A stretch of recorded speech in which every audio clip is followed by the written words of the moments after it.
Isang araw, isang santo, may maligayang pagdating sa channel na nagbibigay pugay sa mga lalaki at babae na nagmarka sa kasaysayan ng simbahan sa buong panahon. Ngayon, 6 ng Marso, ipinagdiriwang natin si Santa Rosa ng Viterbo. Kamusta? Si Santa Rosa ng Viterbo, kilala rin bilang Santa Rosa de Viterbo, ay isang banal na Katoliko pinarangalan sa kanyang buhay ng debosyon, pagsisisi at kabanalan. Ipinanganak noong 1235 sa Viterbo, Italia, si Rosa ay isang kabataang labis na deboto mula pa sa kanyang kabataan.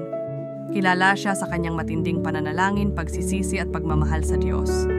Mula pa sa 3 taon, may mga pangitain at mistikong karanasan na si Rosa.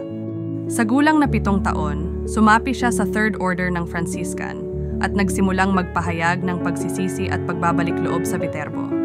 Lubos siyang naging impluensyal sa mga tao, lalo na sa mga dukha at may sakit, at nakapag-akit ng maraming tagasunod sa pamamagitan ng kanyang mainit na mga pangaral. Kahit sa kanyang murang edad, si Rosa ay naging halimbawa ng kabanalan at debosyon para sa marami.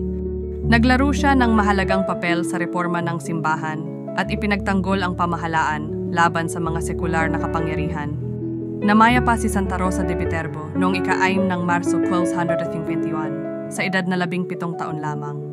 Yung kanyang buhay ay nag-ugat sa malalim na pagmamahal sa Diyos at hindi mapapantayang paglilingkod sa iba. Narito ang isang panalangin na iniaalay sa kanya. Makapangyarihang Diyos, nagpapasalamat kami sa iyong buhay at patotoo ni Santa Rosa de Viterbo na namuhay ng isang buhay ng panalangin, debosyon at paglilingkod.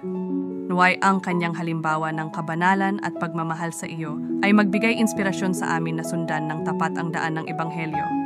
Santa Rosa, ipanalangin mo kami sa Diyos, pagkalooban mo kami ng biyaya na mabuhay, ng may pananampalataya at kagandahang loob, at maglingkod sa aming mga kapatid na may pagpapakumbaba at pagmamahal. Naway kami, tulad mo, ay makapagpatotoo ng pagmamahal ng Diyos sa mundo na ating ginagalawan. Amen. May iba pang mga santo na ipinagdiriwang ngayong araw. San Pablo ang simple, pakikilala namin sila sa aming mga susunod na video. Maligayang pagdiriwang sa lahat ng ipinanganak ngayong araw